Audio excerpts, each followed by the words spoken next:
What's up, everybody? Welcome to the Game Over Greggy Show. I am one of your hosts, Greg Miller, alongside the producer/seducer, Nick Scarpino. I like your shirt. I like your shirt a lot. Where'd you get that shirt? I do. You can get it at kindoffunny.com/store right now. Where'd you get that shirt, Colin Moriarty? Proud of Long Island? Rack outside of a warehouse in Texas. But other people could get it at kindoffunny.com/store. And then the pure one, Tim Gettys. Let Tim host. Where'd you get your rare shirt? InsertCoinClothing.com. It's a very rare shirt. You could just Google insert coin. Yeah, just clothing. Insert coin clothing. Google that shit. Yeah, you'll find it. Because you don't have the clothing's in the Where'd you .com. get your shirt, Greg? We have concerns.com. I assume. I don't know. Anthony Carboni tweeted out a link to it, and I said, that's a cool looking shirt, and I bought it. And I support my friends, god damn it. Yeah. Not by listening to their shitty podcast, but by buying their t-shirts. I'll come on their shitty podcast, make it shittier, because that's what I do. And we also talked about dog shit on that podcast. Not surprising. Not surprising at all. Yeah. I once picked up one of Porty's turds with a $1 bill, and they thought that was weird, but I had to do it. And I'm not going to leave a turd out there. You got to do what you got to do. That's how much this dog means to you. You will clean up his shit with dollar bills. No, not at all. That's how much being You a good human burning being. That's how much a good bills. human being costs. $1. I don't mind. I don't give a shit. Portillo's shit. If there was no You give me repercussions, $1, I will smear shit on the sidewalk with my hand for as long as it takes to get it clean. Greg, what can these people do with the $1? they can head over to patreon.com/kindafunny where we post this show topic by topic date. No, why'd you throw that at me? That's I don't know. totally it felt weird. like a segue. No, It was seemed a like good weird. segue. No, it wasn't. fucking We never. liked it. I didn't do any of the normal stuff. It was a good segue. Thank you, Colin. All right, fine, Colin. You can intro it then. Pitch it to him. What should they do with that $1, Colin? Buy a podcast with it. Yeah, son. Yeah, boy. Invest it in a mutual fund. Mutual funds aren't going to do much with $1. Are they? No, not really. This one. Give it hundreds of thousands of years. That This dollar one's could gonna be Hundreds worth of $1, thousands ladies of and gentlemen. years. If you didn't know, ladies and gentlemen, this is the Game Over Greggy Show. Each and every week, 4, sometimes 5 best friends gather around this table. Each bring a random topic of discussion for your amusement. If you like that, head over to patreon.com/kindafunny where you can toss us few bucks, not just $1, because the $1 doesn't really help you. It gets you an exclusive episode buck. every month. That's all that But if fucking you give matters. us $5 or $10, Yeah. then you get this show early each and every Friday. It's a metaphorical $1, Greg. Is it? It's yeah. a literal $1, actually. 5 of them. I'm excited for this topic. If we're not worth the $1 to you, we understand. Head over to kindafunny.com or youtube.com/kindafunny where we post the show topic by topic, day by day, until the entire thing goes up as one big MP3 and video the following Friday. That's the topic, right? Is there? Tim, we're starting with your topic, apparently. Okay, my you have an topic. audio-visual topic. So my topic. Stop doing that. I'm sorry, I had to fix it now. My anal retentiveness is not allowed to be off-centered. My topic There is you a go. thing called ASMR. Sounds like a sex Let's go move. around the table. Colin, have you ever heard of ASMR? No, I don't think so. Greg, Not until you started tweeting about it, but I don't know what it stands for. Audio sensory, something. audio, I'll bring up a computer because I need facts. Audio Nick. sensory, The first time memory. Revolution. Wow. I just made that last part up. Revolution's always Shut great. No, I heard of it when the first time I heard of it was when Drucker was on the show.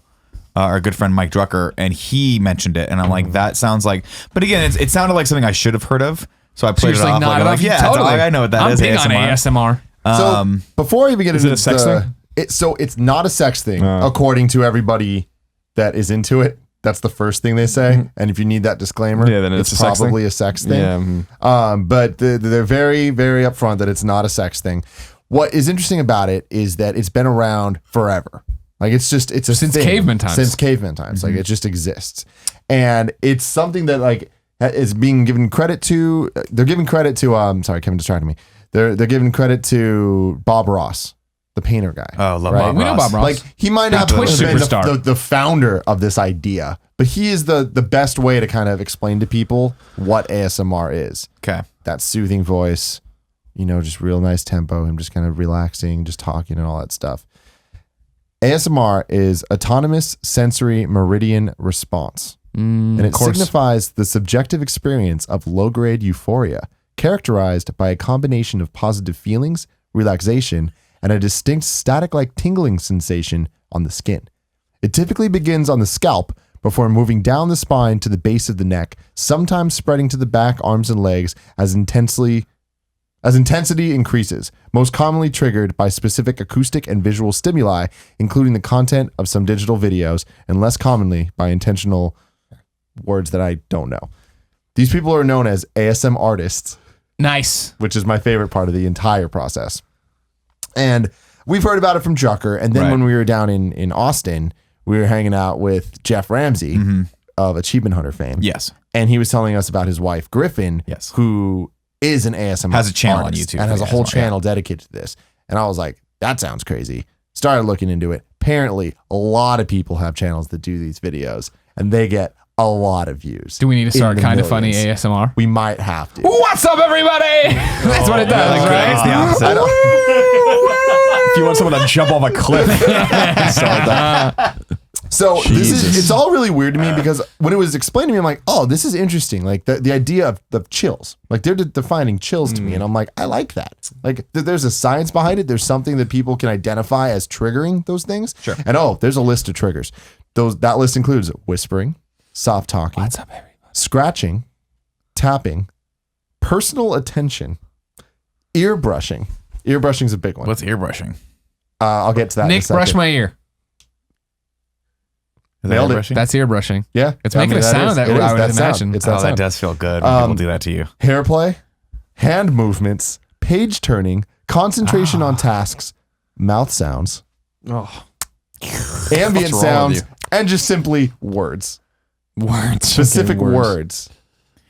I would say this is ridiculous, but I for some reason I want to get it. experience it. I get it. Oh, there's a lot to experience. Now, this started a long time ago, at least for me. My first time experiencing this ASMR thing was back probably in 2008 when the binaural microphones came out, The where you those could go ahead. record sound in 3D. So it's like, you know, the idea we play video games and it's in like 5.1 sound, so you can kind of hear where things are. Imagine if a microphone recorded us, like if it was in the middle of this table and it recorded us, so that when people listened to it, it sounded like Nick was there, Greg was there, Colin was there, and if you close your eyes, it really feels that way.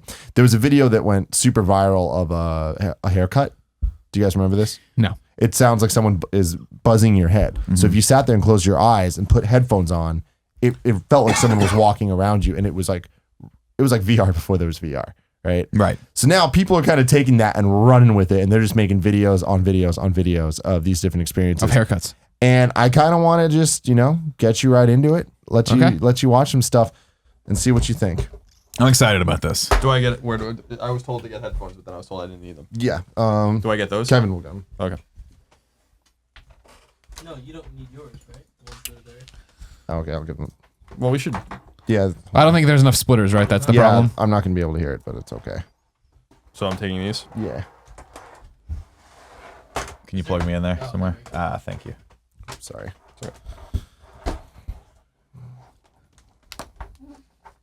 You want this I birthday like the longer? way you move. That's my ASMR song. All right. No, it's not. So a put 'em song, on. Greg. I like it. All right. Let me know about volume. Crank this shit. Oh, it's Griffin. Do you need it cranked more? Yeah. Wait, actually, wait, hold on. Sorry, before we go forward. I don't think you're supposed to crank it anymore. I think it's supposed to be soft. This one, does anybody else only have one ear? Well, she's going back and forth to other ears. But no, I'm talking about the last 3 videos. No, I only have one ear. Thank you. I have two.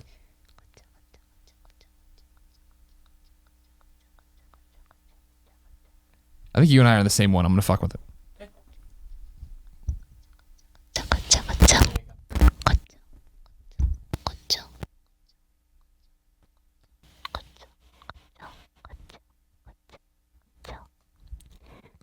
All right, let's move on. It's creeping me out. Yeah. It is. Do you want to switch me in the camera? Yeah, probably. Let's do that. Sorry. So this right here is a 40-minute video of people turning pages in a book with no speaking This is at way all. better.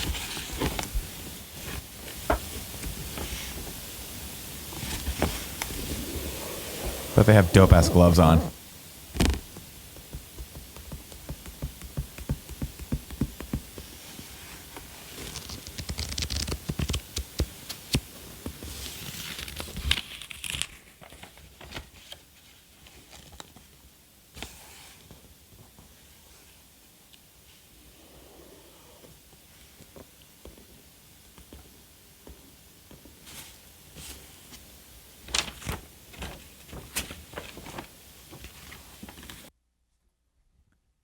That was the first one I liked.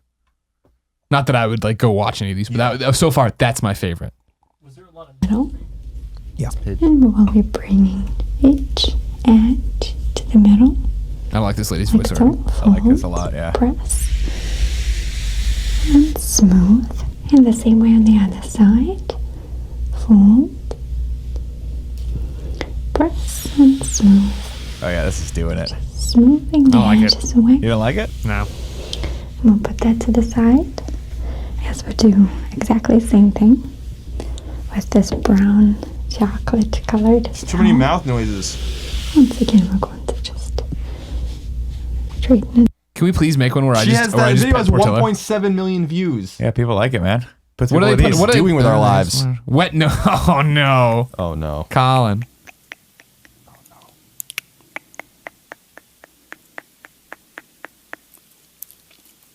Okay, no. Nope, can't with that. Nope. Nope, not even a prayer of that happening.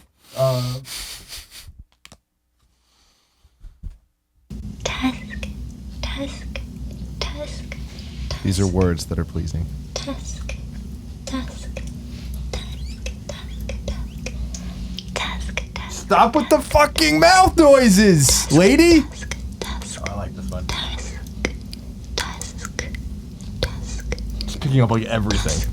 tusk, tusk, That's supposed to be tusk, funny. It's supposed to be like someone whispering in your ear. Tusk. Tusk. Tusk. Tusk. I thought you were saying Tusk. What do you think These she's saying? videos have No. so many views. Jesus.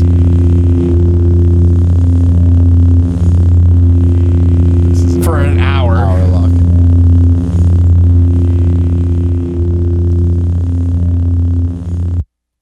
So yeah.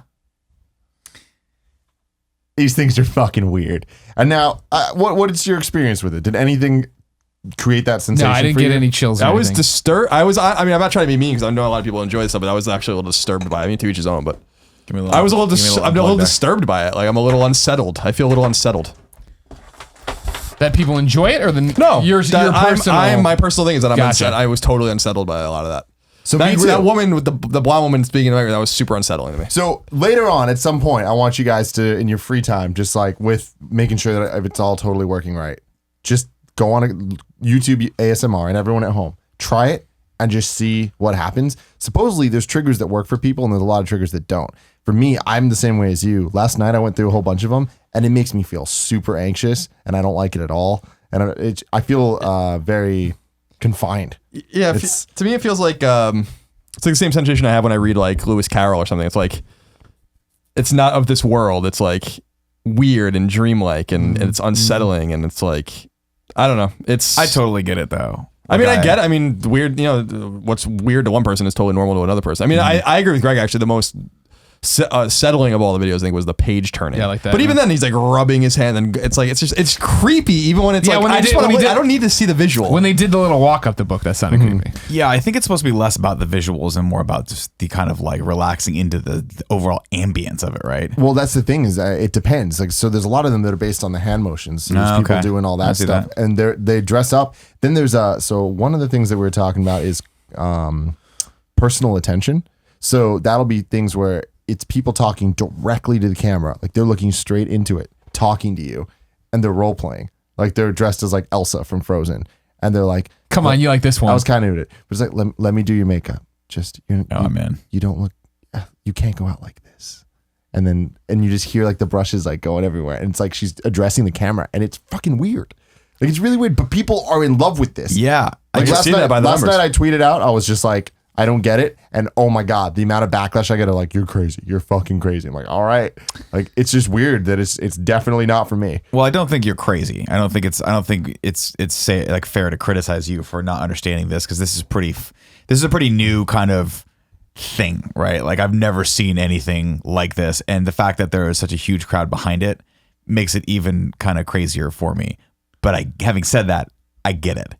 And I understand what it's about because I've had that feeling before, not from watching videos or listening to things, but sometimes I'll read articles about, like, for instance, I think I was talking to you about this. Like, I love massage therapy. So when I read about massage therapy techniques, it reminds me of being in that place where I'm totally at ease with the world and I don't give a shit about the world. And I'm like, achieving that quasi euphoric state where you feel just like someone's doing something so nice for you that you're as relaxed as you possibly could be, and you're completely at peace with yourself.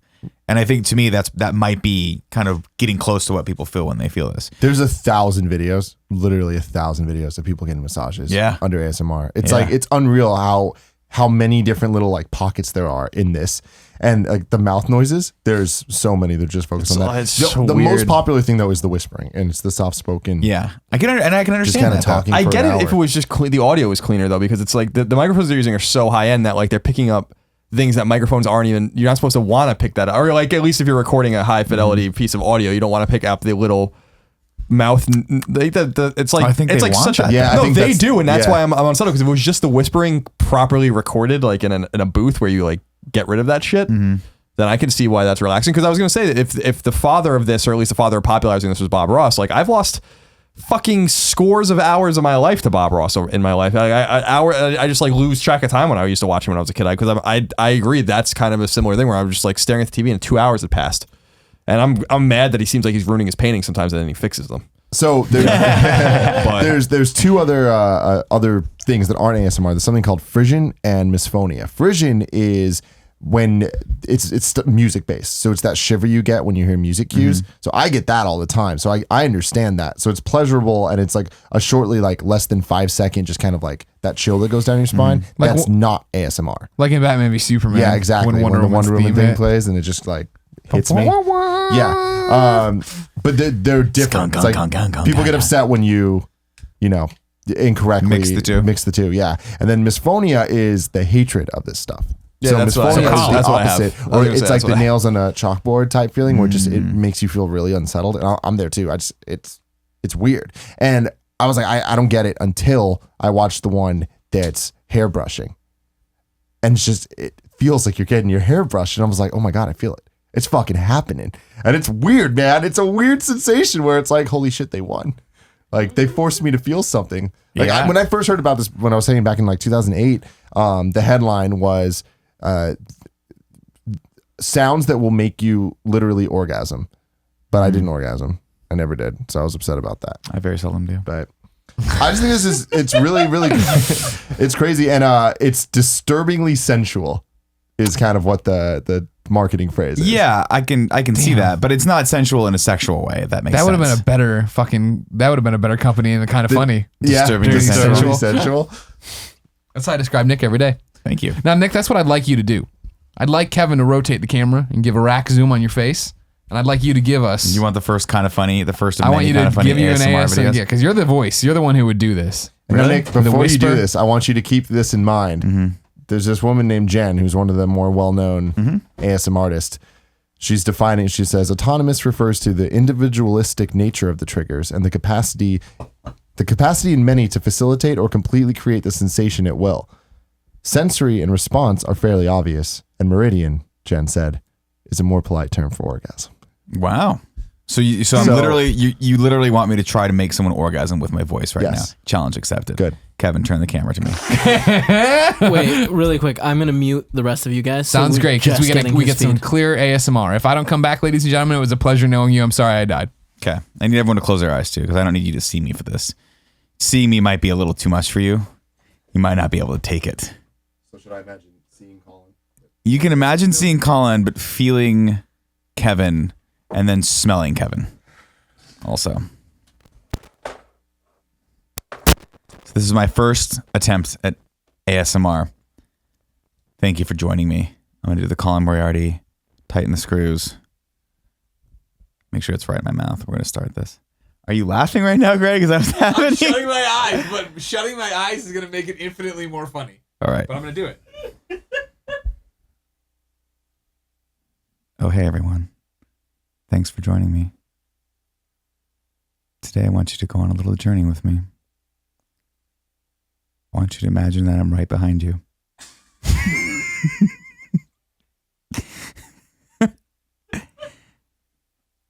Not in a strong or intimidating way. In a very passionate way. And I'm touching your ear with my hand. And I'm slowly letting my hand go down the backside that little tuft of hair you have at the mid-back line. I'm just touching it. Touching it. I'm just touching it. Touching it.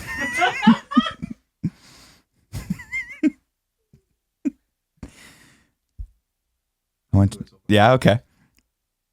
I want you to sit with me. Relax. I'll have Kevin make you a sandwich. Maybe it's a salami sandwich. Maybe it's a peanut butter and jelly sandwich.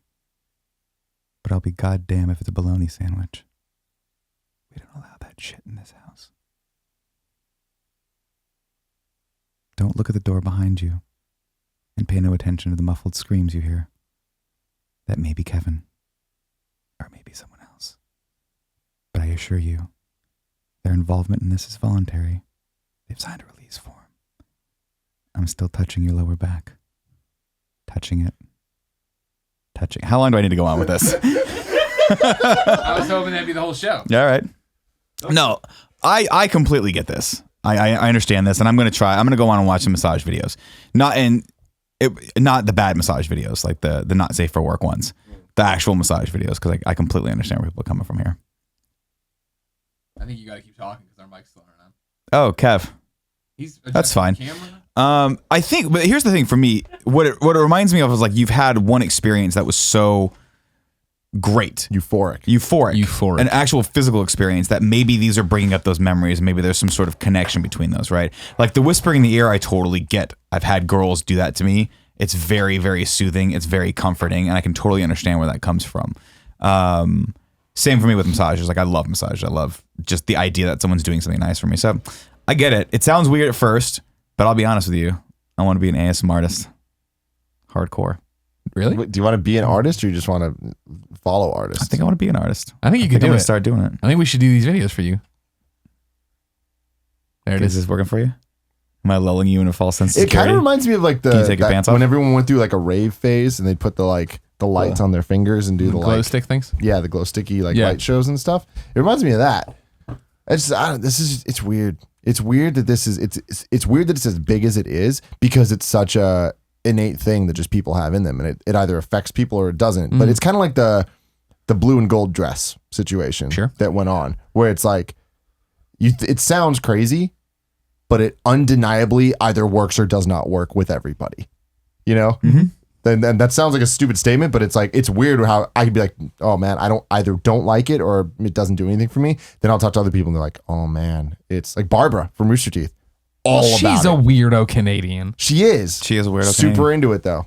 She's the one that recommended the hair brushing. Oh, wow. All right. Shout out to that. I'm gonna get into it. I'm gonna watch some of it this week. Maybe we should do an ASMR part 2 where I can tell you what I give like. your follow-up thoughts next week. The hairbrush one sounds good. Yeah, it's interesting. Well, what is the thing that you like that's not sexual? Do you have anything that like that one time that barber who didn't speak English used that sander belt on my head was awesome. That's right. That's right. This isn't a joke. Yeah, that's right. You told that story. Busted out that belt sander, I almost cried. So if I can get the sound of that, I bet there's a head massager out there video that you could watch and it might actually trigger it for you. You should check for that. And Colin, for you, it would be probably a very quiet but violent debate between Democrats and Republicans during which the Republicans win. That'd probably be it for you. Yeah, absolutely. I like nature actually. Record Oh, nature would be good. I bet there's some nature. Just being in the middle of the woods by myself, far, far away from this table.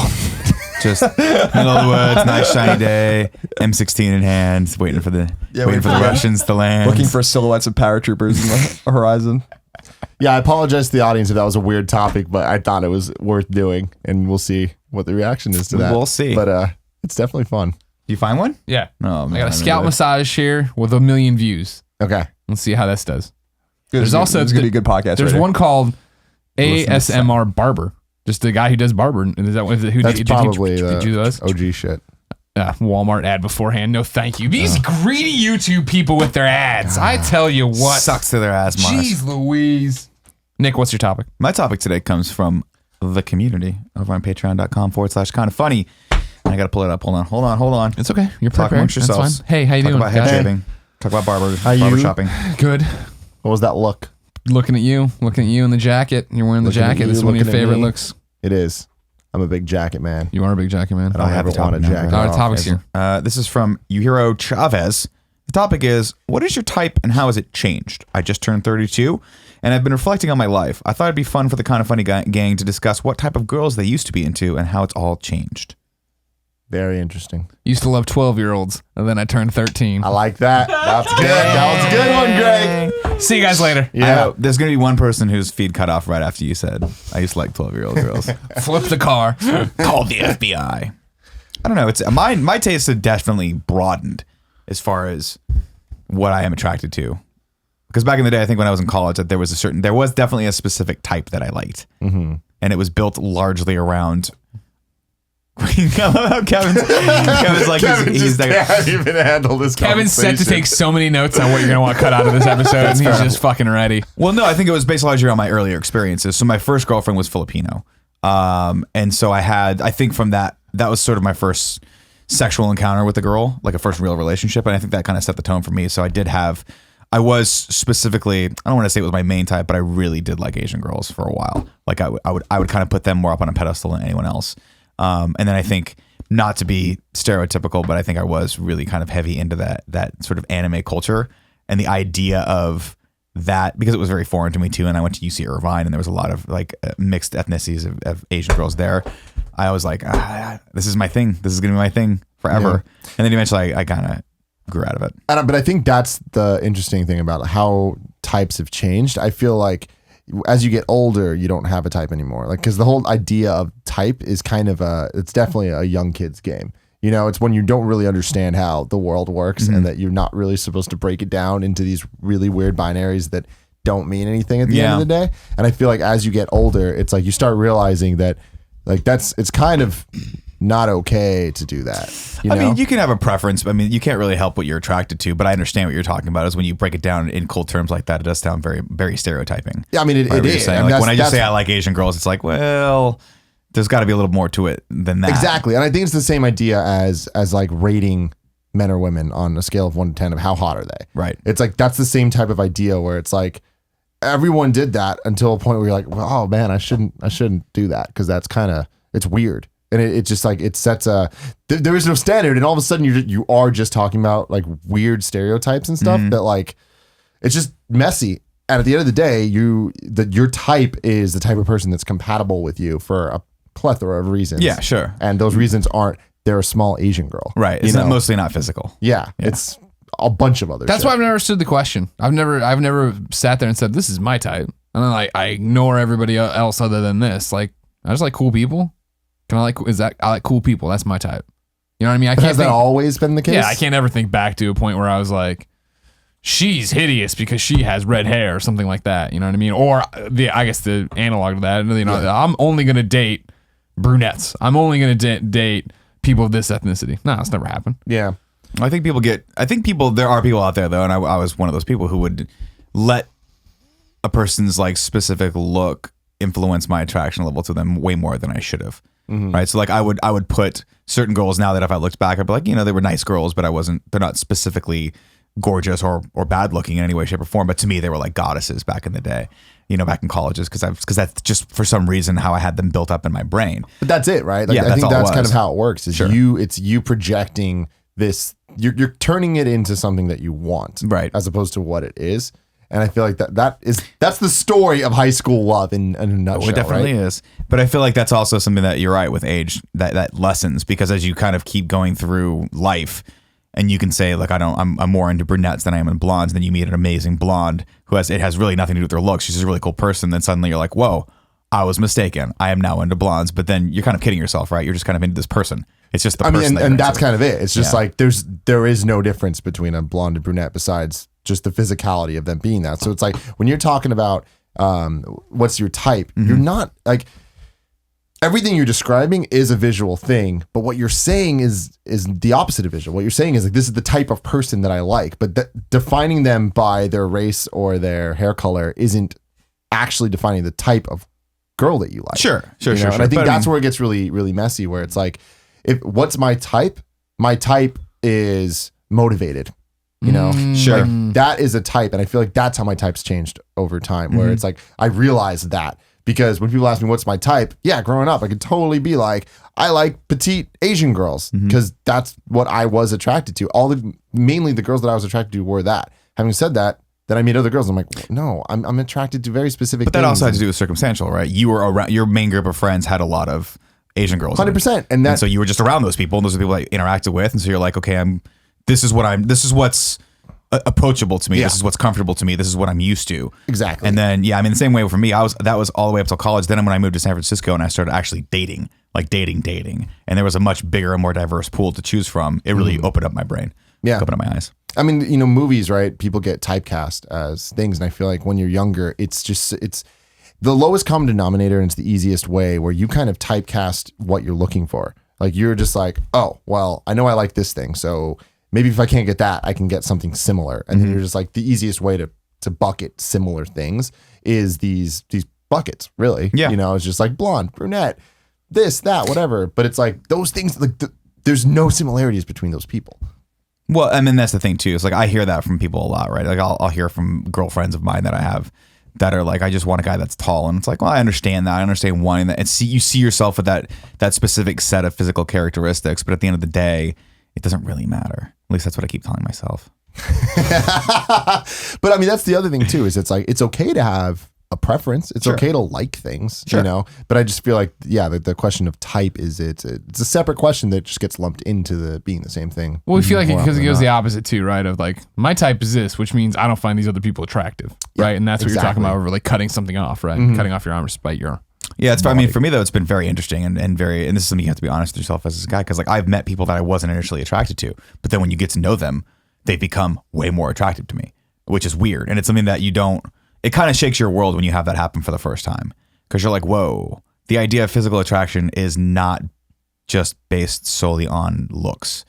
And it's weird because our culture and our society right now, the mainstream media does not propagate that. What they propagate is if you're a perfect human being, you can live an amazing life. And if you're not, you're just a piece of shit. And it's like, I mean, when you read Cosmo, you read Glamour, you read all these things where they airbrush out stretch marks and flaws, and they make women skinnier, they make guys' abs better, and it's like that we're all supposed to be conditioned to want that goddess that we see, or that god that we see on magazines, and it's not reality, and it's stupid, and it's not. I've dated women for purely superficial reasons, and I was fucking miserable every single time. And yeah, I got a lot of high fives from guys that didn't understand the mechanics of our relationship.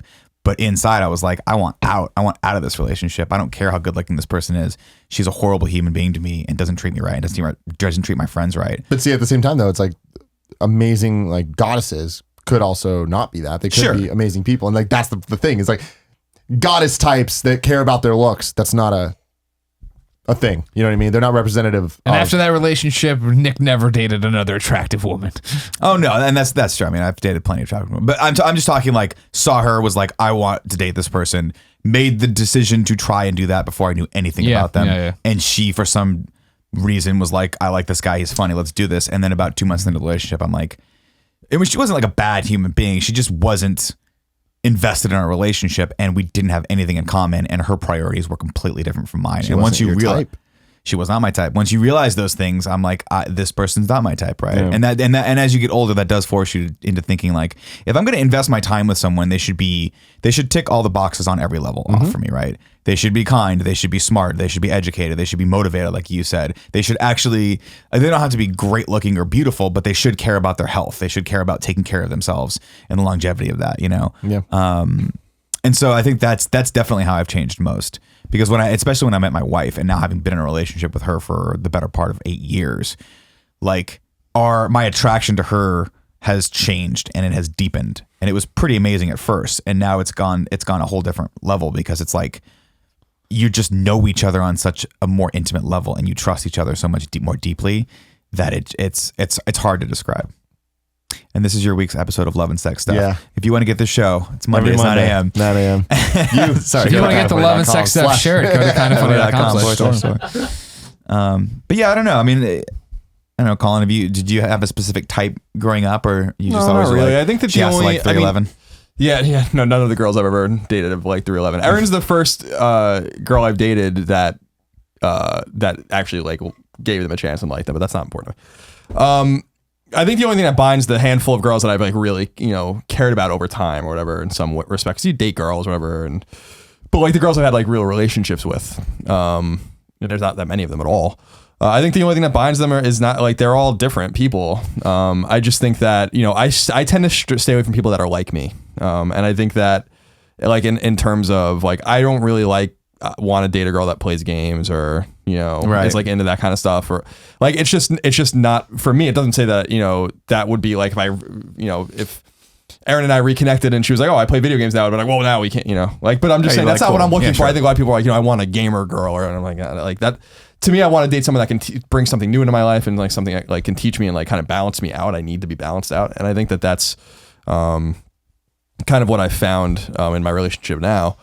But I tend to, I mean, the things that I look for, I think I wanted a smart, headstrong, like educated person that has like substance, and that's like really important to me. And so like in my relationship now with Erin, like, she's fantastic and she's gorgeous, but and I'm totally attracted to her on a physical level, of course, but me too. But like, what really attracts me to her is like that we can have like conversations. We can talk for hours and hours about things, and like she has depth, and she loves her family, and she helps people. She's a nurse and she helps people, and she really cares about her job, and like those things have like great substance, so that when she and I are together for the rest of our lives, then it's like, well, when our looks fade and we're old and decrepit or whatever, and like she's still the same person inside, and like that's, I know it's hard for like, when we're younger or whatever, we look, go for looks, or you're looking for something more casual or sexual or whatever, and then that's fine. I mean, I'm not judging what you do, but you should have a physical attraction. But I think that the real attraction for me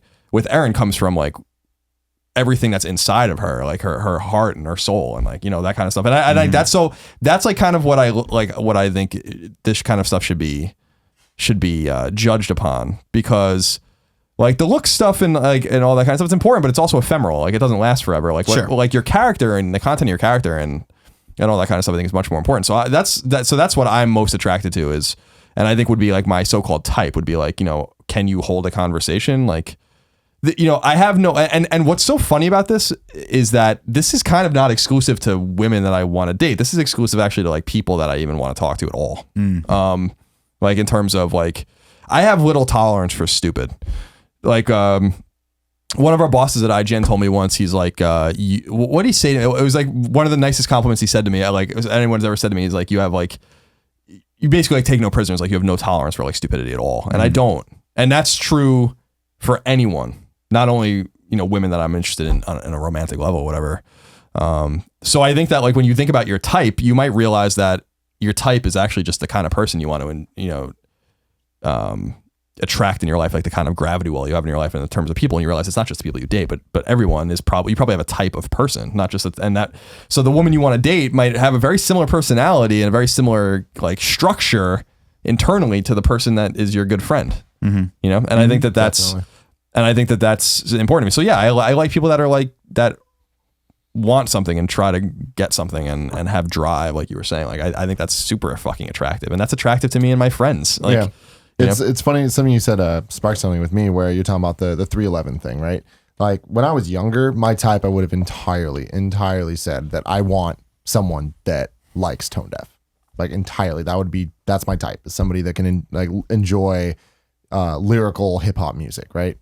But then as I get older, I realized that it's not that surface level shit. It's a deeper thing of it's being able to have a conversation and talk about the music, talk about why I like it, talk about what I appreciate about the lyrics and stuff. It's not about liking this thing just because I like it, right? And I think that's something that it's over the years, it's taking that surface level stuff of I like this and I like that and that's my type, and kind of boiling it down over time to be like, oh, but this is what really is the what keeps that shit the core of what it is that I like about the thing. So. Yeah, I think that's really important too. I think it's important to have someone that you vibe with on that level, for lack of a better word, like someone who is willing to try to understand the things that you like and try to figure out the common ground of how to do that. And that's very, very important, especially as you go, because your tastes change, right? But if that never changes, if that willingness to want to bond with you on that level never changes, then you're probably going to be pretty okay for the rest of your life. Mm-hmm. It's the people that have sort of a relationship built on superficiality or these common experiences that are fleeting that I think find themselves having problems. And I see that a lot also with people that get together really, really young, because especially in your 20s, like you change so much, you grow so much. And if you can't find a way to grow together by way of like communicating with each other and really, really understanding where your other person's at in his or her life, then it's going to be a lot harder to be together. I think the interesting thing too about like the music, for instance, Tone Deaf or 311 is like what's so attractive to me with like Erin and 311, for instance, is that not that she likes or dislikes them, is that like she like gave them a chance. Like she cared enough about me to be like, this is important to you and let's do this and experience this together. And I did the same thing with her with Dave Matthews, because that's like Dave Matthews Band is her favorite band. And I actually really enjoyed myself when I went. I was like, this is fucking great. Like you exposed me to something new and I trust you and I know you enjoy this. Now we can enjoy this together. And we're going to go see them, more this summer or whatever. And we're going to go see 311 this summer again too, because she came and she gave it a chance because she cared about me and she liked it too. So it's like, it was more like, you don't have to listen to this, and this. It's like you cared enough to like want to try to experience something with me that I care about. And I think that like a level of selflessness, I think, comes forth in a relationship where you really do care about someone, where you're like, well, you care about this, and so I'm going to care about this too. And I noticed that with her with games and stuff too, even though she's not into this world. And I don't want her or need her to be in this world. It's just like, it's cool that she cares enough. And I think the one thing I've learned as I've gotten older is like, as you kind of go along, is love becomes like redefined. And for me anyway, and you think, like, I thought I loved this girl, or I thought I was in love with this girl, but like, it's so funny how like it narrows and you realize like that probably was maybe love, a definition of love at that time, but it's not your definition of love actually. Like right. it's Great film. Yeah. It's like it's funny how that works and how you like kind of narrow it down and realize like what it actually means, and that does take time and experience, I think. So yeah, my type is undefined, except for the fact that I seem to be attracted to the same kind of character traits over and over again. I think it says a lot about a person, frankly, if they care about their family. Like I do think that like says something about them, and like I'm attracted to that.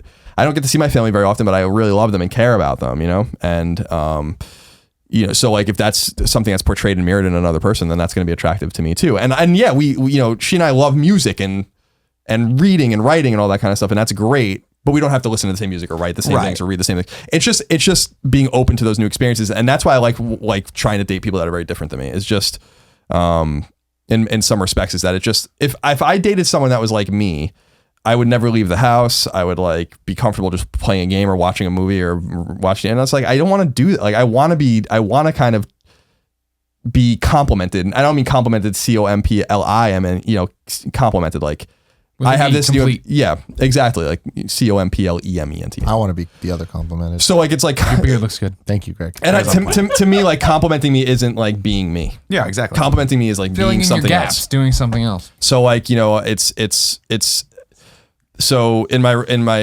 relationship now, it's like, well, I go outside way more. I walk around. I experience things. I go out to eat more. I do, and that's like, okay, cool. Like it's a little different vibe for me. And I have a dog friend. I have a dog friend named Lola who's fantastic. So, and that's what I'm talking about with the redefinition of love. I'm like, well, this is awesome. This is love.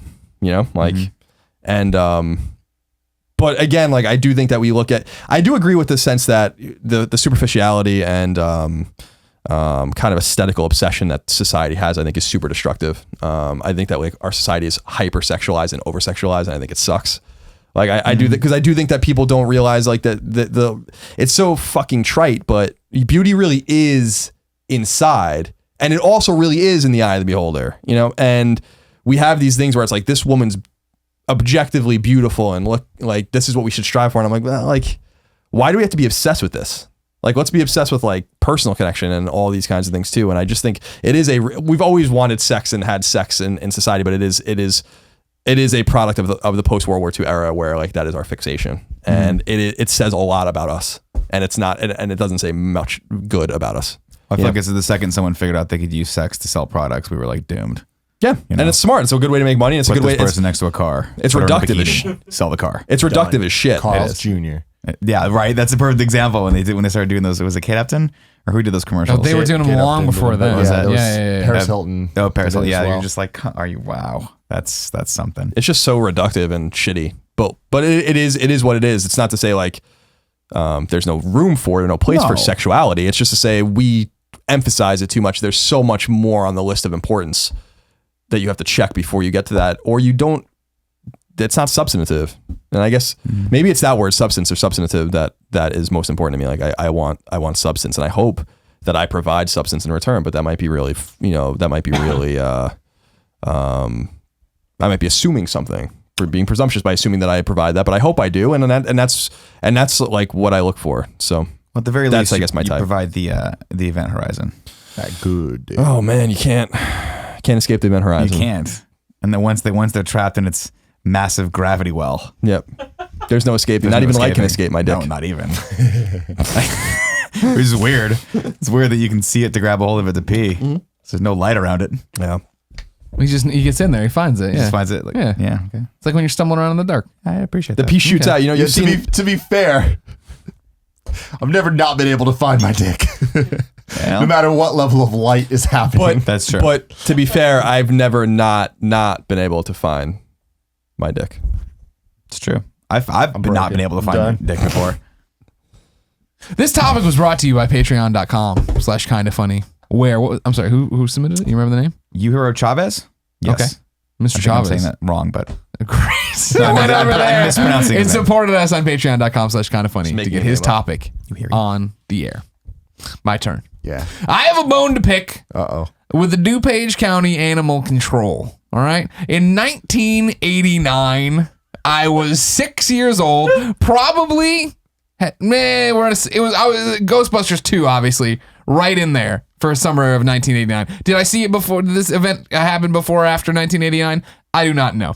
But I want you to know, this struck me today. What topic am I going to do? When I went back into the room, I pulled up a piece of paper and I started making flowcharts, letting my mind wander into the distance about what I wanted to talk about. I have visual proof for Colin to say that there was a flowchart. I could have brought the flowchart in, but that is not what happened. Colin, I would like you to verify that in fact that is a flowchart.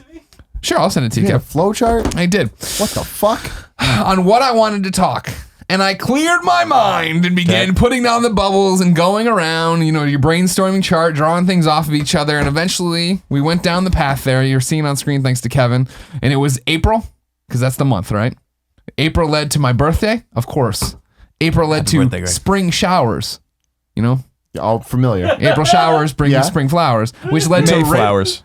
Thank you. Which led to rain, which led to thunderstorms, which went to Grandma Miller and the sickly raccoon. Now this is 1989. It is a hot and sticky summer in Chicagoland, as they say. I am in unincorporated Glen Ellen, which is where I was raised. What this means is fancy pants Glen Ellen's downtown. They have their downtown. They have sidewalks and everything. Out by us, no sidewalks. Unincorporated Glen Ellen. That's the definition of fancy. Yeah. Sidewalks. Got it. Just so you know what's happening here. it's all going down. Yeah. Big Jamie Kennedy, Big old Greg Jamie. Miller, they go to work every day. They're out there doing their thing, doing whatever the hell they do at this time. Dad's still a heavy equipment operator. Mom, probably working at BFI, the garbage people. She was an administrator there. This meant that Grandma Miller picked up the slack. Grandma Miller lived we live on the block. She's down here. You go straight, you take a right, dead end, take another left. There it is. You're Okay. right there. That's Got the it. house right there. Following. Grandma Miller's house there. Huge backyard. We'll talk about that in a second. Doesn't matter for this part of the story, though. Staying in Grandma Miller's house every fucking day of summer, hanging out. Sometimes we go downtown Glen Ellen and see these fancy people with their sidewalks. But we go down there and see what's up. Go to Portillo's once or twice. God damn it. It's Saturday. What is this show? Oh, Lord. So, hanging out in this house all the time. Doing grandma and grandson stuff. Like I said, Portillo's, downtown, Classic fancy Greg. people, whatever. But mostly it was also, open the door, go out there and play with these kids. The kids in the neighborhood, of course. I'm like a block away. I know this neighborhood. I know these people. We'd run around. Most of the people in my neighborhood, total dick kids, just jerks. But I had a few friends. One time, there's another Grandma Miller story. I had forced to hang out. You're like the John Steinbeck of fucking podcasting. Just get to the fucking point. I'm hanging out across the street with these other kids. They were douchebags, but they were twins. And they found a toad, and they hit the toad with the wiffle ball bat. And I said, I'm going home. I'm not going to be a part of this. You know what I mean? Yeah. Anyways, we're hanging out, partying here on Incorporated Glen Ellen. Partying, you and your grandma. No, me and the kids now. Oh, We're okay, in front. We're in front of the sorry. house. Crucial to the story. Deep ditches. Deep ditches in unincorporated Glen Ellen. I want you to know that, all right? Because there's no sidewalks. So you got the road and then these big old ditches and then deep yards ditch. or whatever, Okay. right? Sorry, Colin. They weren't trenches. We weren't in trench warfare. How? This has been going on for 4.5 minutes already. So I'm out there. We're playing with these kids, man. We're just having a good time. We're out on the street. You know, cars come through. We might have been playing street hockey, but on foot. I forget. It doesn't matter what we were doing. We're out there having a good old Please time. tell me about the street hockey. What was the score? All right, fine. You want to jump up further ahead? You know, we moved a block over. It's the same area or whatever. I got big into the rollerblade hockey then, man. I'll tell you what. And that's a different story. So we're out there. We're all playing in front of this house. That's a different story. And I'll tell you what, Tim. Yeah. If I'm lying, I'm dying. I look over at this deep ditch, and what do I see crawling out of it? This fucking raccoon. So when you were a kid, you saw a dying raccoon crawl out of a ditch. Here's the topic we're going with today. And he comes out, and he's walking all... Summarizing it for everyone. He's walking all drunk. Or I can use Portillo. Everybody imagine Portillo's a raccoon. He's coming up, and he's all wobbly, and he's walking over, and he's falling over, and he's doing... And it's like, I've seen To Kill a Mockingbird, sir. Something's wrong with this raccoon. It needs to be put down. But lo and behold, only grown up on the block, Grandma Miller. This 85, 88-year-old woman, I don't know. I can't do that kind of math, but this raccoon is slowly coming towards us and all the other children. Slowly coming Very towards slowly. Was it menacing? I mean, it's first off, raccoons aren't supposed to be out in the daytime. Number one tip that something's wrong. Everybody at home, as a 6-year-old, you knew this. Start a chart. Raccoon in the daytime, bad news. Kevin, get the Stumbling whiteboard. around drunk, double bad news. Okay. So this raccoon stumbles out. Now, is it menacing? It's menacing on this shouldn't be here. It shouldn't be walking towards us. It shouldn't look drunk. Okay. And the problem, of course, is, we've all seen horror movies. It looks fucked up. I mean, it looked like Mike Tyson just gave it one. You know what I mean? And now it's just like, is it gonna fall over or what's it gonna? It's just coming out. But at any moment, that motherfucker could just be like, just right at you. You know what I mean? And there's all these kids, and so like I don't know what you want. You know what I mean? So we rap on the door, Grandma Miller. There's a raccoon out here, man. This thing's coming down very slowly out of this ditch, because it's crawled into the road at this point. Wait, so you had time to go to a house, Very slowly. get to the door. Yeah. We're let right in front someone of Grandma know. Miller's house. So why didn't you just go in? Hide from the fucking thing. Because I don't like these other kids. I'm not inviting them all. They can go to their houses. But even if we did, understand, this is very much... See, I don't like this about you. This concerns me about when the zombies come. This is... Wait, you went and knocked on your grandma's door? Yeah. Instead of just walking in and telling her? Well, I mean, like, she was right there. It was like, get her attention. Get her attention. I don't want to... I just want to understand the relationship you have with your grandma. Keep in mind right now, I don't want to take my eyes off this raccoon. Okay. Because either I don't want to come in at me, most importantly, but if it's going to attack another kid, I want to see it. You understand? So Now like, it's all making sense. Okay. but we go up there. Can't hit the frogs with the wiffle bats, but the raccoon can attack your friends. Back to my point that I was making. You distracted me. Back to my point with you. The problem being is the fact that this is our neighborhood. All right? So this motherfucker's in your turf. You don't get to walk in here and start shit and be a rabid raccoon and have Okay. us, we got to take you, we're going to deal with this problem. We're not the type, in unincorporated Glen Ellen, we weren't the type to run from a problem, all right? Maybe your hoity-toity sidewalk people in downtown Glen Ellen would run from the problem, you know what I mean? Their shoes, those stupid shoes they wear. Oh my God, and their monocles and hats. They have God they have damn it. coats for when the winter comes. Grant Miller's a rabid raccoon out here. She comes out, she looks at it, that doesn't look right. That raccoon shouldn't be there or whatever. So she does the normal thing. Calls DuPage County Animal Control.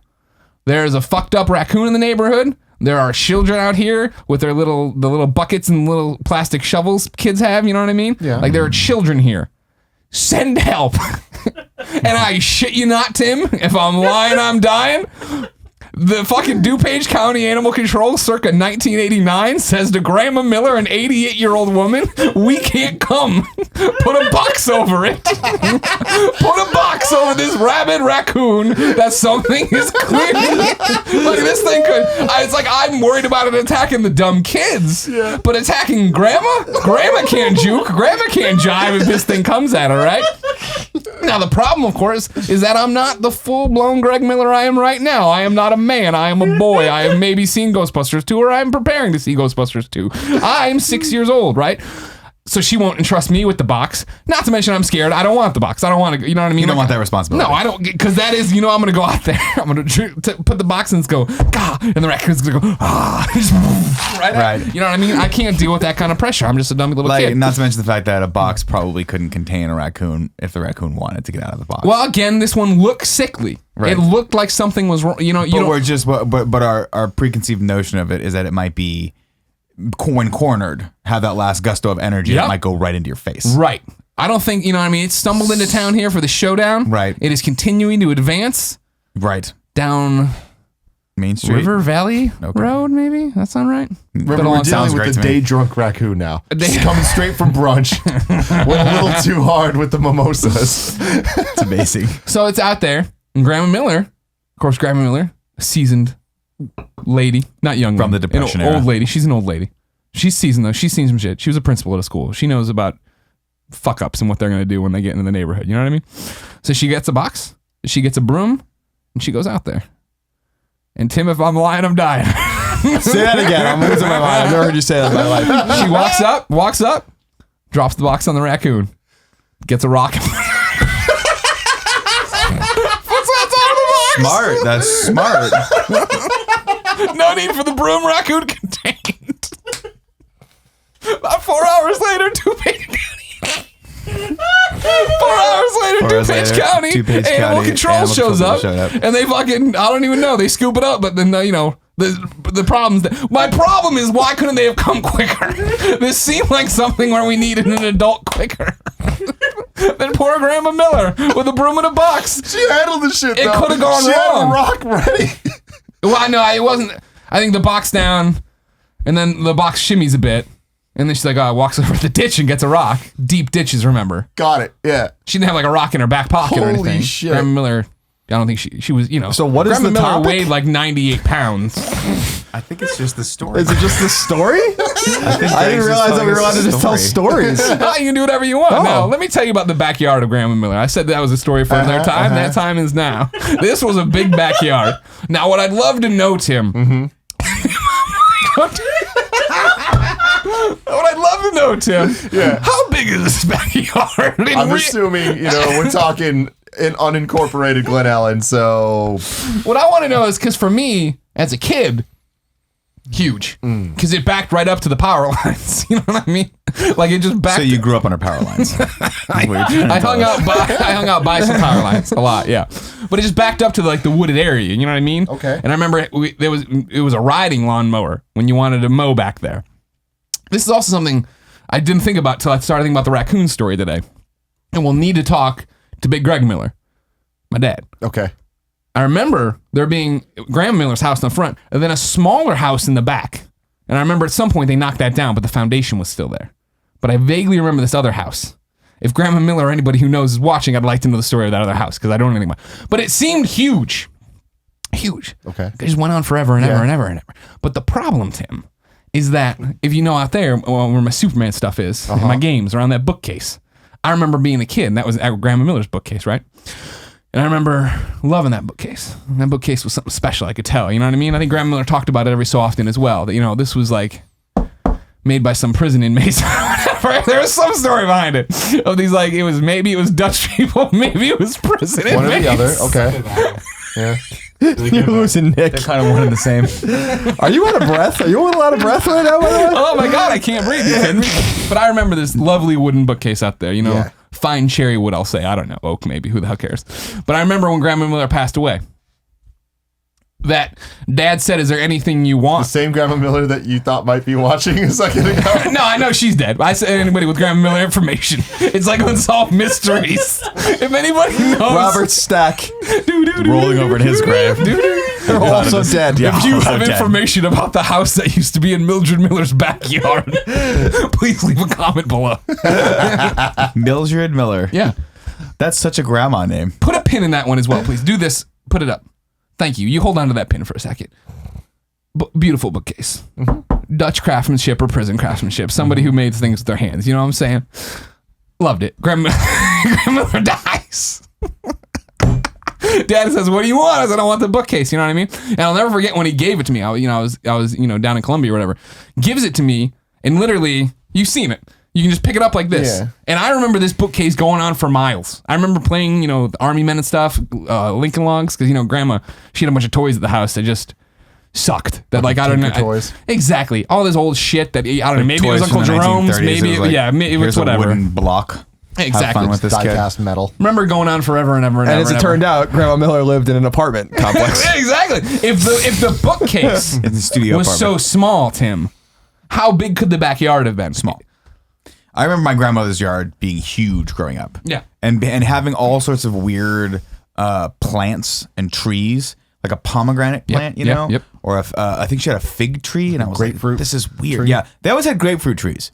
And they were always offering you grapefruits. Were And they when you're a really? kid, if there's one thing you know for sure that you don't like, it is the grapefruit. When you're an adult. You love Because getting grapefruited. you see it and you're like, that's a giant orange. It's the thing I like, but it's bigger. And then you taste it and it tastes like rancid shit.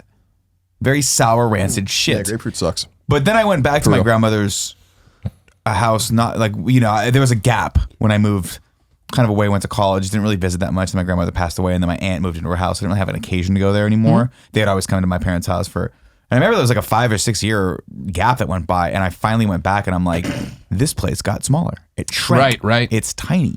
Like there was a basketball hoop that I remember playing at, and I walked over to it, and it was like, it used to be 20 feet in the fucking air. I swear to God. And now it's like eye level. And it was not, to me, it was one of those gigantic, like real size basketball hoops with like the real backboard. And then in reality, it was like a Nerf one that you put above the door. And I'm like, how much more massive could I possibly have gotten? Massive. Yeah, you got real massive. That was the same with my grandma Ronali's house, my mom's mom. What was her name? Her name was Adina. What was your other grandma's name? I had 3 grandmothers actually, because my mother was adopted. She was adopted and brought over. So my grandmother in Italy is Paola. She was adopted. My mother was actually adopted by her aunt. So my grandmother that I always grew up with was actually my great aunt, and her name was Adina Ronali. And then it was Mary Scarpino was my dad's mom. Okay.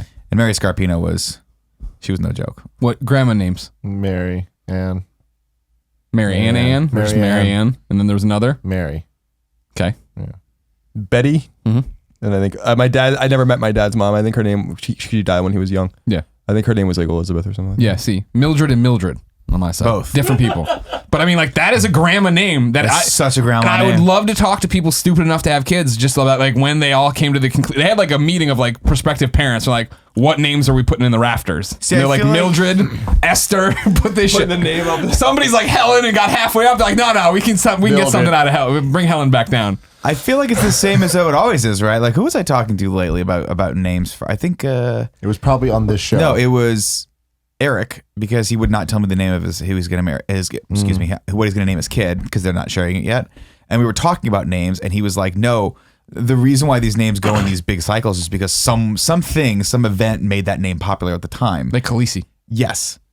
So what the fuck made Mildred popular back in like 1905? I'm sure it was like whatever bullshit. Was Millard playing, like Fillmore. Mary Tyler Moore. Or And they whatever. tried to Mary make it into Tyler a Moore, female not name. even remotely. That was 1970. I was setting Nick up for that. Oh, sorry. Fine. But that's my question is like, how do people get to these names? I hear you. Like, there's all sorts of crazy names out there. I don't want to name them because I don't want to insult people. Sure. Insult people. Yeah, I always feel Yeah. bad because I'm like, oh, there's always in the back of my brain, there's always a name that's synonymous with douchebag. Yeah. So I'll say that name, and one person in the comments is like, "Fuck you, Scarpino." Hey, it's me, Freaking, Chad. I've been named that since birth. Gio was talking to me like, at some point. She's always talking about kids and shit. She was just like, if like we're not naming our kid after any video game bullshit. Like that's her stance on that. Mario. I'm like, all right, whatever. And then she was like, randomly, she's like, what if the name Dixie? I'm like, first off, fuck you. Second off, that's some video game bullshit. I am not naming my kid after Dixie Kong. Name your kid Raichu. I will give you this Yeah, name, and you can use it. Go for it, Nick. Crash. Oh, Crash Gettys is a Crash is badass kind of a name. cool name. Crash It's is kind a of dope. Ask her what the Patreon goal has to be to get you to name our kid? to name the first child of Yeah. Tim and Gio. I have, don't know I have how a happy couple she'd names be with picked out, that, but I'm not going to share them. Not gonna share. No, Bubble they're good. They're Man. good ones. Bubble Man. Magnet Man. Not Magnet Man. Maggie. Wiley. Short. Wiley, no. Wiley's a good cool one, name. actually. Wiley Good one. Moriarty's a Wiley's badass name. sick. Wiley's like either a guy that was a professional like kite surfer, or just someone who played a lot of ultimate frisbee in college. You know what I mean? Yeah, totally. Like wore headbands and was like, I'm gonna smoke everything on this table right now and play some fucking Ultimate Frisbee. And it's So gonna be raccoons are amazing. weird as fuck. Yeah. That's Now, for sure. Did they kill the raccoon? I showed you that bald I raccoon assume. What do you today. think they did to the raccoon? Nursed it back nurtured to it. health. No, and put it nobody back does that in- to fucking rabid. Did scary they just take the raccoons. rock? Like you're on the other side of the box, they take the rock off, and they open the box, and they just start fucking smashing its head in. And you're like, The kids come by with them full bats and kids start are like, They Come on, pick it up kids. and there's a giant hole where the raccoon dug through the road. Oh, It's shit. gone. And they follow the hole and they start whispering into it, and in the middle of Grandma Miller's house, it just starts like the fucking thing found its way back to the woman that tried to My kill it. God. Oh, man. We've They talked fell about in this on the love. show way too many times, so I'm not getting into it. But the amount of hours and on different days that I've went to Kevin's house and we've watched just videos of raccoons, it's upsetting, man. Those motherfuckers. They're cool. And it's like, They're we smart. convinced Kevin's girlfriend Paula to watch because that does not sound like something up her alley. Yeah. But then she'll sit there and she's like, we'll stop. And she's like, no, I want more. Raccoons are the fucking best, man. Except for your They're chunky ingenious. raccoon friend. But they're crazy. Yeah, they are. I once saw a raccoon trying to kill a squirrel, a bunch of baby squirrels. Yeah, but we saved one of them. Mom did. I didn't have much to do with it. You know how your parents Your are. They don't family like- has like a long. You're interfering with term- nature. Oh, well, yeah, so a long time. No, we're just animal people. Unincorporated Glen Ellen is like the wilds of like, I'm not kidding. Like we lived on like an acre. There was a lot of land, a lot of things out there. My favorite story of unincorporated Glen Ellen and animals that I just thought of. Well, actually, I thought of an even better one. I got so many good animals in unincorporated Glen Ellen story. Let's first off talk about baby skunks and my next door neighbor Johnny. And I don't mean young Johnny who was in Colin, high what's your school. topic? We went. If I'm lying, I'm dying. Is that something your dad says? Because I feel like it's something your dad definitely When I says. started telling old unincorporated Glen Ellen story. I'm a dumb kid. Yeah. We go to some fucking flea market, the sandwich fair. I don't know, whatever the hell it is. Sandwich, Illinois, not like a fair What based the on fuck's sandwiches. a sandwich That's fair? The good. Steam show. All this is going in Does the everyone animated know the series. Steam show? My parents took me so many dumb events. But wherever we are, we're at one of these things. Once at the Steam show, Colin, I ate too much cherry pie and I threw up. Now Nick's just on his phone. I'm writing all this down. I want the sandwich fair to be a thing in the animated show. One of these stupid fairs with a dumb flea market or whatever. We went there and we bought one of those claws. You know what I mean? It's about yay long, black stick, handle you pull on the other side. Thing goes like this. Yeah. Johnny comes over from next door, raps on the door, and again, not young Johnny, old Johnny, who owns the house. And he's like, he's an older man too, not as old as Grandma Miller, but older. And he's like, I'm out of ideas. If you guys can help me, that'd be great. And my dad's like, what's up? And he's like, there's a baby skunk in the window well over here. And he, the basement sunken windows and then the window well, got its like then ground level. Does this make sense to you? You're a city boy. I don't know. It makes no sense, but I can visualize. All right, there's a hole. The ground runs up to the house. Okay, I get it. Then I there's a understand hole that and I a don't window. understand, but it's okay, Greg. You walk over there, you look in, little baby skunk down there. And we can't figure out how to get out this little baby skunk. And then I remember the stupid flea market thing. And we went and got it. Mom reached down there with the thing, put him on the ground. Really? Little baby skunk ran away, happy. Oh my God. Probably That's- got killed because I don't know what a baby skunk's gonna do. Where's he gonna run? What's he not gonna run? He even knows his way home. If I'm not First you claw mistaken, them. the baby skunks have the most potent venom. Now you want another? Here's a final one. We Then don't. we'll get out. You We'll keep get saying you want another one, and no one out there alive wants another one. It's a short one. It's a short one. I mean, that was a terrible story. That isn't even a story. You just told a story how your mom used a claw you got at the flea market to like, save a baby squirrel from a fucking window well. skunk. A skunk, I'm sorry, a baby skunk. You're confusing when the raccoon was eating Yeah, all the baby right. squirrels. That's another great story. Another Your mom great story. interfering with nature. This one's even better because I'm a direct participant. And we'll end on this one, all right? Okay. We're out there. I don't know what the fuck parents are doing. Putting stuff in the garden. Dad's mowing the lawn. It don't matter. We're all chilling out. And I notice a little chipmunk. Yay, big Tim. If I'm lying, I'm dying. This motherfucker's running around out there. And he runs into a gutter. And we had like long gutters, right? What you call it? So your gutters are up here, and then you have the part that comes down, and then the other It's part of the rain gutter, yeah. Okay, so we have the part of the rain gutter that instead of letting the water just sit there and shit all over the water, it's leading it out to somewhere. I don't know. Part of Dad's giant How about irrigation plan. the sidewalk ditches. Exactly. Yeah. Let me tell you a future story about when I had a Batman Returns boat, and I was out there playing in the ditch during the rain. I guess that's the story. Stories are getting worse. They're getting worse. This chipmunk runs into the fucking thing, right? And I'm like, I'm gonna catch a goddamn chipmunk today. What am I gonna do with it? Who knows? Don't matter. I'm a kid. Turn it into a top 40 So I recording artist. grabbed garden gloves, put them on. And I ran over there, and then I turned the gutter up real quick, right? So his entry point was now shoved into the ground. And I have the other part of the gutter up here, and I'm holding it, the hole's up here. And I'm like, Mom and Dad. I yell, Mom and Dad. And like, what's up, Bugs? And I'm like, I got a chipmunk trapped in here. And like, what are you gonna do with it? And I'm like, I don't know. I'm thinking. I look over, and the chipmunk has come out the top and is literally just looking at me like this. And I go, Wah! Throw the gutter, run away. That's the end of the story. He didn't bite me. Why did you rip this gutter off of the house when with you your see a fucking chance, bear-like when you strength? see a chance to trap a chipmunk, what do? You do it. Let it You go. ever seen Chip and Dale? Yeah, Don't Rescue tell me you don't Rangers. want one of those. I did want one of those. Yeah. It's true. You're right. I stand corrected. Colin, what's your topic? Unfortunately for you, my topic is about wildlife on Long Island and my various inane stories with them, with the deer and the geese. Holy shit. My topic is I was thinking about earlier today. I was walking to the supermarket before we did Colin and Greg Live, and I was thinking about the story that we did on Colin and Greg Live about how rich philanthropists and prolific scientists are getting together to try to figure out how they can get to the nearest star system, Alpha Centauri, and how they want to do that in 20 years. Using like little iPhone-like devices and nanomachines and stuff, and it's really exciting. And then I was thinking about just kind of the cosmic questions and things that that we don't have answers to. And I was wondering, it could be a serious. I doubt it will be serious for some of you guys, but is there a question before you die that you want answered? And I'm not saying like some like so. My question is like, are we alone? Is like the question. Yeah, don't rattle off the options. No. So mine is like, I don't think we're alone. I know we're not alone, but will we get proof that we are not alone before I die? Like that's what I want that more than anything. I want definitive proof that we are not alone.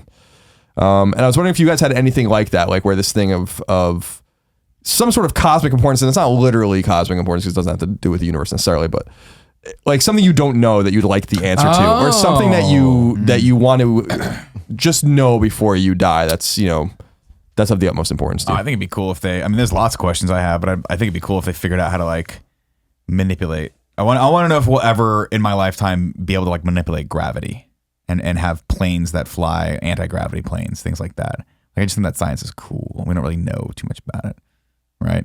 No. Yeah. Anti-gravity. Gravity, just gravity in general. Figuring out what the fuck that Isaac is, Newton. and then figuring out how to master gravity. Well, we know what gravity is. We know what the force is, but we don't know what really causes it, do we? Mass. But we don't know why. I don't know. Do we know the why, Kevin? Yeah. I mean, like. But I mean, that's a theory. Right. So So like what actually causes the force and the mass to make like, okay, that does it for me because I think Lawbreakers, the upcoming Cliffy B game, deals with that. Exactly. I think the only other thing I'm not really curious about one specific question, but the thought has been rattling off just because I think a lot of our talks have centered around this. But like, where will we be 100 years from now? What will our relationship with machines be 100 years from now? Are we one and the same? Are we slaves to them? Have they taken us over like Skynet and now we're fighting in little like tunnel warfare, trying to fight these giant Austrian robots that for no fucking reason have Austrian accents, even though it's like, dude, that guy. So they blend in. We're in LA and the guy's got an Austrian accent. It's a fucking Terminator. Clearly. Skynet. Yeah. Like he's giving the accent. Don't ever guess it's him. He's only 18 feet tall. No, but I mean that's something that's been I think that a pretty hot topic lately in like science fiction, is just in science general. Science, yeah. It's just what is our relationship to machines going to look like in the future? And because if you look at it now, I mean, a lot of people jokingly talk about how we are slaves to machines, things like the internet, things like our phones, things like computers anyway.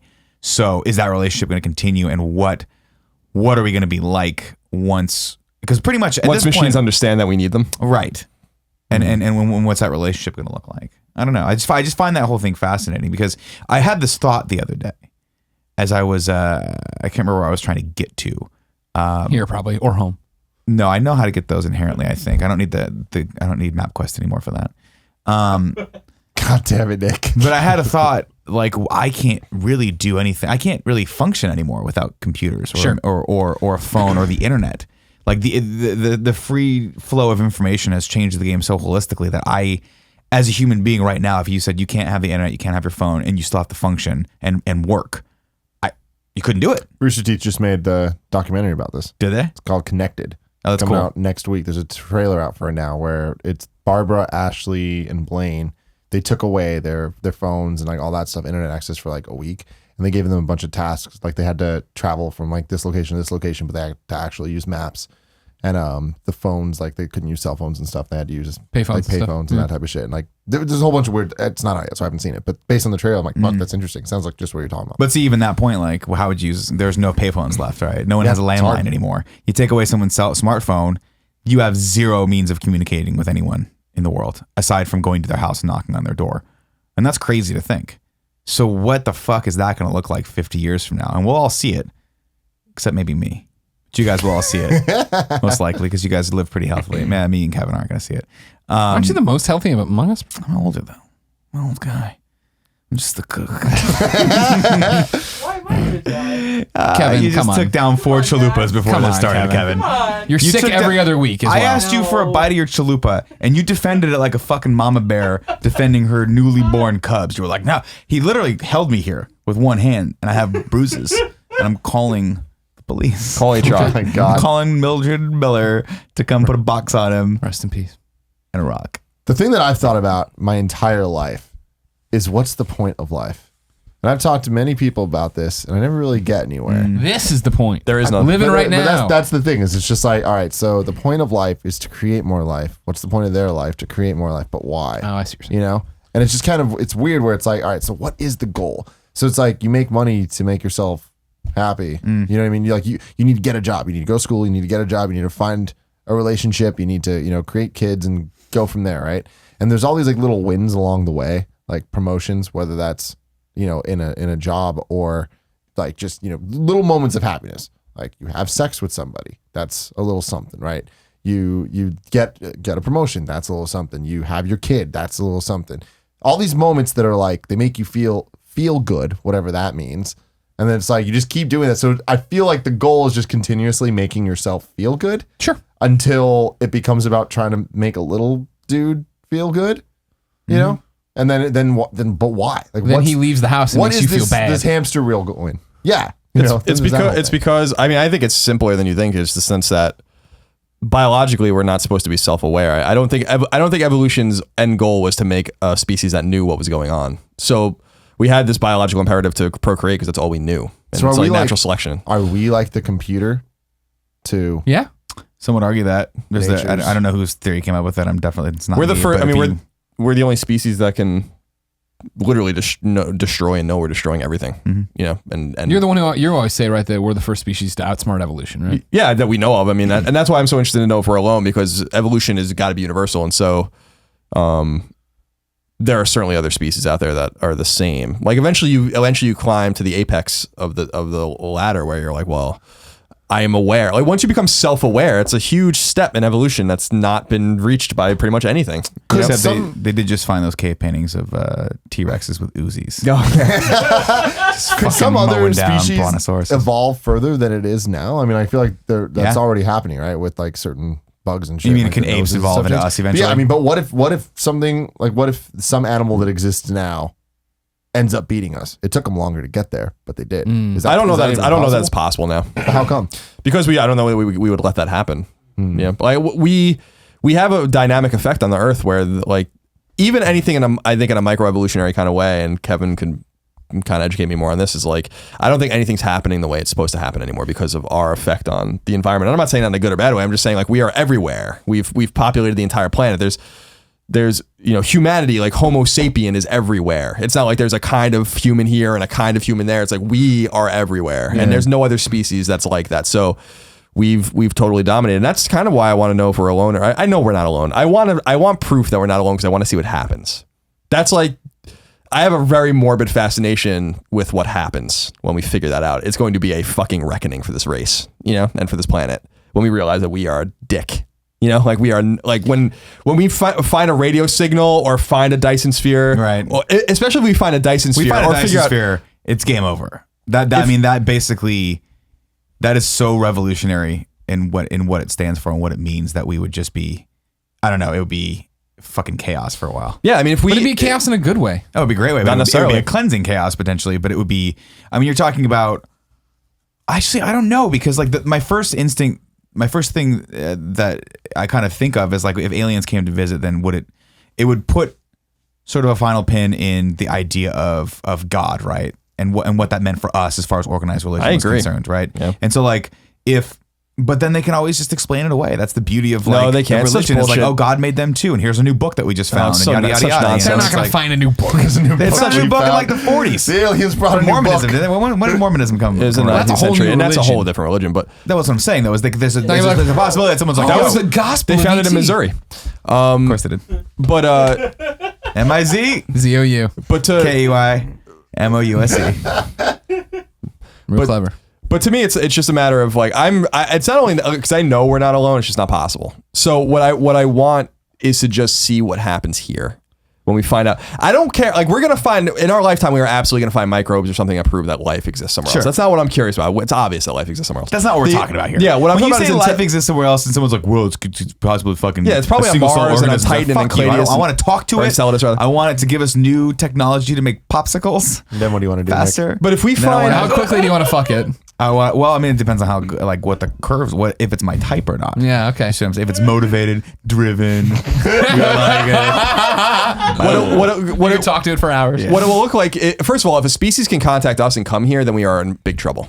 Like, and whether or not they're violent or not, Sure. is another story entirely. We will live under their yoke forever because they came here. Yeah. like we have They're no so idea how that's even technologically fucking advanced. possible. They're here, yeah. And so if that happens, if that's the way we're contacted, it's fucking over. Unless like the Vulcans, man. For us. And I'm not saying about, I'm not saying that they're necessarily going to be violent or whatever. There's all these shows that explore like, kind of benevolent but super kind of sadistic Alienation. alien kind of shit going on where they're like, yeah, like they come and but Assimilate.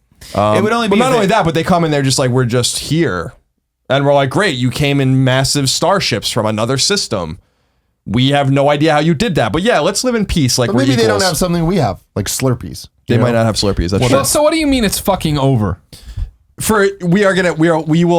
Humanity will erupt in complete fear and chaos if we are contacted the way it happens in Independence Day or something like that. It'll be over. Well, Independence Day is a friendly conflict. Say hello. They're there to blow It is a hello at first. just like Alf. Literally, they blow up that thing in first 2 seconds. No, they don't. They roll in and we're like, oh, hey. Poof, poof, poof, and they shoot the helicopter out of the sky. It takes longer than 2 seconds. But no, and so I think the way we will find it though, and it's going to be in a more cryptic and then in even more scary way in a way, is that we're going to hear a radio signal or we're going to see some sort of visual evidence because our telescopes are getting more powerful. We're seeing exoplanets all over the place that we hadn't even seen 10 years ago. So, and now there's evidence of a Dyson sphere somewhere and all this kind of stuff. And Supposedly. yeah, supposedly. Yeah. And We're so still trying to it's figure like out when what that is. when someone comes out and says like, we've been working on this for a while and look like what we found or look what we can hear or, some sort of, not to make it about video games because it shouldn't be, but like with Mass Effect with the Prothean ruins and stuff on Mars when they were like, holy shit, like we found something That that's like total proof. Would be a trip. And that I think is even scarier because then just being directly contacted because then it's like, what do we do? Do they know we're here? Do we try to contact them? Do we let them know we're here? Like, do they already know? Are they already here somewhere? So I don't know. I want to just see what happens. Like that to me, like we're not too far away from it. I think that it's got to happen within the next 100 years. Like that will. You think so? If life is But as I mean, that's prevalent the- as Sagan and others think it is because the universe is so vast and there's life within 100 light years of us, and I don't think, and I'm sure there is. But I mean, then I even don't if- think that's that far fetched. Even if a group like a civilization evolves to the point where they can make a Dyson sphere, doesn't necessarily mean they've mastered like interstellar travel. No, right? So it just means that it's many hundreds of times more sophisticated than us. Though. yes. They need to make like a space bridge. And you have to remember that for them to build that Dyson sphere, they need to figure out how to get close to the star without there's a cooking bunch of themselves. technology. They know how to travel at that point. You would have to assume. That's true. That's true. Or they live exorbitantly long lifespans, which would be insane. There's all sorts of things they could do, but doesn't necessarily mean. I mean, my thing is they always say if they come here, we'd be fine unless we had a resource they needed, in which case they would just obliterate us. But That's what Signs is all about until Signs they didn't realize that they had the thing that they didn't want. Independence Day was about the resources. science Yeah. was Science made is like, oh, this no planet sense. looks cool. I hope it isn't made up of like the majority of the planet is something that'll kill us. Land.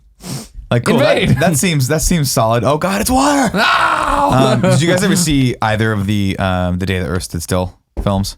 The classic black Yes. and white film, or the not so classic Keanu Reeves version. I didn't see. I saw the black and white one back in the day. It's a cool concept for it. Yeah. The idea is that they come to figure out if the human race is destroying the planet because Earth is a special, like, has life, and all to them all life is equal. And if the human beings are destroying it, then they just need to take us out of the equation.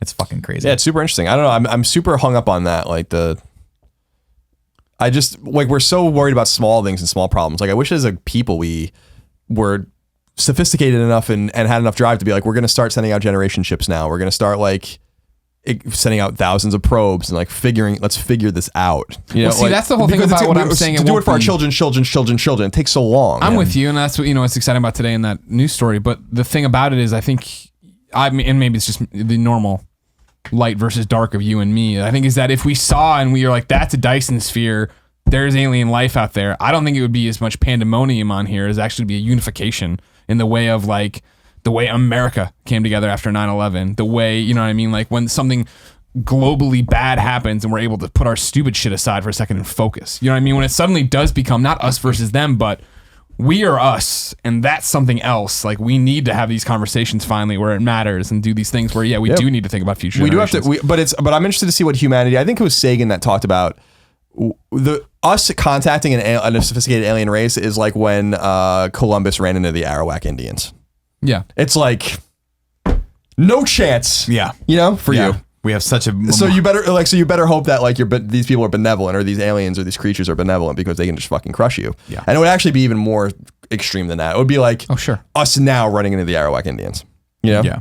Now we're the Indians and they have things we don't even, because to be able to travel across space like that, if assuming they would come here, you'd have to be able to manipulate space time or go at the speed of light, which is we don't even know how that's possible. Right. So like we don't like our physics, like physics, drive. the physics as we understand doesn't even allow faster than light travel. Right. That's why we have to figure out clever ways to manipulate time. That's like why the time travel, we don't time travel, we go really fast and then come back and then time is moved faster. So Right. like, I don't know. So for a species that's like, we just know how to do this. It's like, But see, I think it's fascinating because now that we've developed all this technology, we don't like the idea of us exploring the universe is becoming less and less probable for me as humans actually going out into interstellar travel. Because why would we? Why not just put machines out there like we've done on Mars? Why not put it? that's what they propose. But that's what I'm saying is like I don't know if we'll ever know. Like, will human beings ever reach another solar system? Will we ever do that? Or will by the time we get to the place where we can actually have a connection with something out there, like where we start? I think they drop they want to drop like computers on different planets, right, and have like relay points and all this stuff. Will we even be human so much anymore in this current form by the time that happens? Like 200, 300, 400, 500 years from now, what the hell is the human race even going to do? Obviously, we'll be dead. Maybe, and it's just machines. Like it's crazy to think. Yeah, it's a little Battlestar Galactica-ish in that sense. Well, but also to me, that's the other scary part of that's the other side of the coin, which is the scary part of it, which is like a real practical part, which is that we might never be able to really do it. Like we can definitely go to other systems. Like I have no question that if we gave it enough time, like 20, 25, we were willing to send ships that would take entire lifetimes to get to places, we can do it. With the technology we have now, we can absolutely do it. That's why I want them to start sending out generation ships that where like the generation ship, you mean like there's families living on board? And like the people that like left are the grandparents of the people that land on the planet. Right. Like they don't even live to see the entire voyage. Like it takes a level of selflessness to do it. But we can get to Alpha Centauri in probably 30, 40, 50 years with using like some of this technology they're talking about in ships or whatever.